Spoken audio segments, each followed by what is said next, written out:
इतना प्यारा बकरा आपने आज से पहले नहीं देखा होगा। 2027 की कुर्बानी के लिए भी ज़बरदस्त है, वैसे शौक़ के लिए भी आप रख सकते हैं, पालने के लिए। बड़ा ही ज़बरदस्त लंबे लंबे कान वाला है, बड़ा ही नायाब किस्म का खूबसूरत सा तोहफ़ा आज आपके लिए लेकर हाजिर हुए हैं, बिल्कुल जायज़ और मुनासिब रेट में है।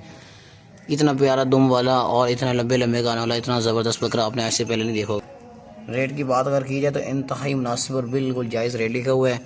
इंशाल्लाह जिस भाई के पास भी जाएगा ना, उनका दिल खुश हो जाएगा, इतना उनको पसंद आएगा। बड़ा चालाक किस्म का बकरा है, बड़ा ही ज़बरदस्त है। इसको चलेना आगे, ये भाग दौड़ तो सेहतमंद है। कानों की लंबाई देखें, अच्छी ग्रोथ करने वाला है, बहुत प्यारा है और बहुत अच्छी ग्रोथ कर जाएगा। कानों की लंबाई देखें, लंबे लंबे कान है, ये बहुत ज़बरदस्त बन जाएगा। कुर्बानी अगली के लिए बिल्कुल परफेक्ट है। तो जिस भाई को भी चाहिए ना, वो अभी और डन करके ना फ़ौरन ये ले सकता है। ये ना कि आगे कहीं और सेल हो जाए। इसको चलाएँ आगे, इसको चलाएँ आगे। भाग दौड़ तो सेहतमंद बेहतरीन है माशाल्लाह। तो वापस लें।